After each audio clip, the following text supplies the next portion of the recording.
Fuller's here for your 8 o'clock appointment. Thank you, Charles. Ma'am, there's no need to be so formal. I've told you a million times you can call me Charlie. Jesus Christ, Charles. I am a New York Times best-selling author. I think I should know what a good name is. As you wish, ma'am. I'll be going then. I take it you read the email I sent you? Yes, I was hoping you'd be a little more constructive. A little support would have been nice. You wanted some real honesty about your little project, and I gave it to you. You didn't have to be a bitch about it. You didn't need to start writing a novel because of a midlife crisis. That's not what... Oh, please, Danny. You are the CFO of a Fortune 80 company who suddenly wants to become a published author. I would call that a midlife crisis. It's Daniel, not Danny. Oh, Danny, you're just as stubborn as ever. I describe myself as determined. Whatever. Fine. Let's talk about page 14. Oh, let's. This should be fun. I think you need to hear it aloud. Let me read it. Truly get a feel for what I was trying to do. Dazzle me, little brother. Okay, here we go. It was just a brief exchange on that Wednesday night. She was in a pretty dress while I was sporting jeans and a sweatshirt. We first exchanged words in the produce section, but wouldn't discover the spark between us until we bumped into each other at adjacent self-checking stations.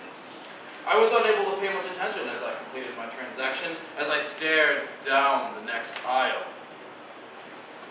Just as I was gathering the confidence to ask you out for coffee, the evil machine ate my money, requiring a manager override.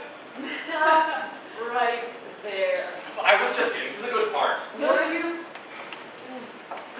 Please, for the love of God, just give me some actual feedback on my novel instead of telling me it sucks. A novel?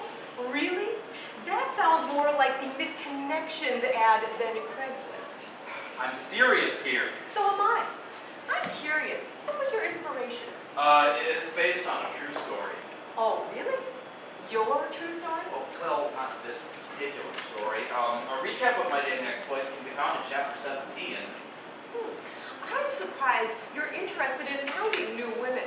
You haven't been really interested in getting back on the horse since Jamie left you. What a crotchety bitch she was. A crotchety bitch, indeed. She wouldn't let me see the kids this summer. You should have used my lawyer like I offered. You know I don't like asking people for help. And ironically, look where we are. Want to smoke? No thanks.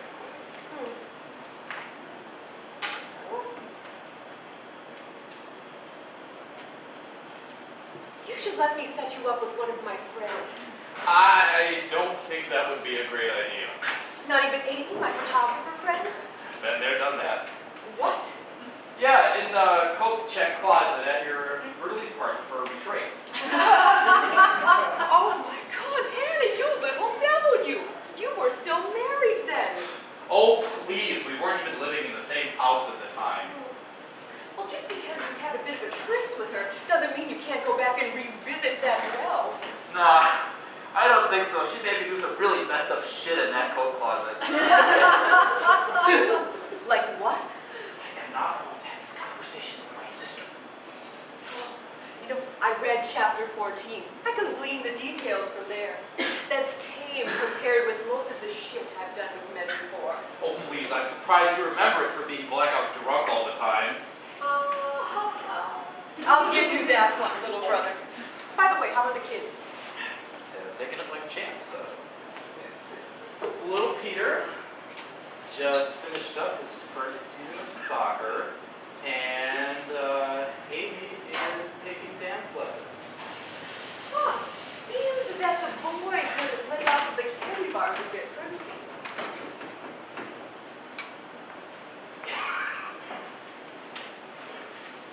Charles. No problem, Mrs. Steele. Sir, anything for you? No thanks, Charlie. Right then. Anything else now? I don't know. How about you go into my study, write a few dozen fan letters, and sign a few photos. As you wish, Mrs. Steele.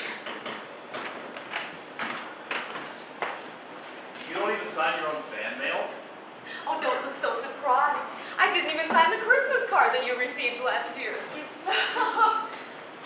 Danielle, what am I supposed to do here? I know a guy that could burn that bitch's house down and make it look like an accident. No, it's horrible.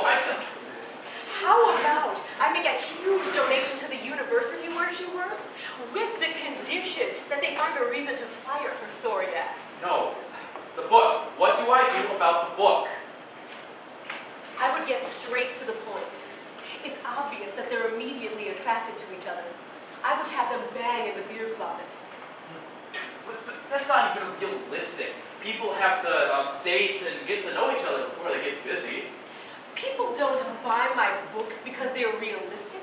They buy them because they want the steam and the sass that they can't get in their normal, pathetic lives. Okay. I see what you're saying. Give me a little play-by-play on how that part of the book should go. Fine. Both Todd and Vanessa reached for the same bundle of lettuce. Their hands touched. They could both feel the electricity immediately. Okay, that's already 10 times better. Todd gave Vanessa a glance and motioned with his eyes toward the beer cooler. It was after 10 p.m., so though the cooler was empty, it certainly would not be cold. Within minutes, the temperature would rise from the kinetic energy of the two bodies in the throes of passion. Wow, that's basically filthy. You could go hard, or you could go home. Noted. I'm not sure I can do that. Maybe I should just stick to my day job. That's what I've been trying to say. You should send that kinetic passion stuff in your next book. Well, sure, it's good and all, but it will never make it into one of my books. Why? Because your pathetic little brother thought it was good? Oh, don't be silly. It's because I haven't actually written a book in years. I have ghostwriters to do that. That's actually a thing? Yes. My name is like the McDonald's in franchising of books. None of the big authors do their own material anymore. Even Stephen King? I'm fairly certain that Stephen King has an entire office of Asperger's children doing the work for him. That actually makes a shit ton of sense. So are you done with your silly aspirations of being a writer? I guess. Until I come up with a better idea. Danny Steele would have looked silly on a book jacket. Now let's just go get some breakfast. Okay, you're buying. Daniel. Danny.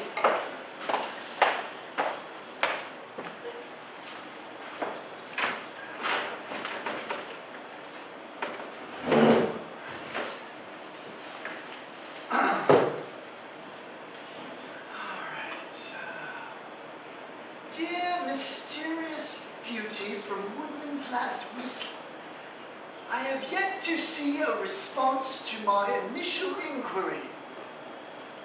I hope I didn't make you uncomfortable. Perhaps we could bump into each other again in the produce section. Say, what are your thoughts on beer?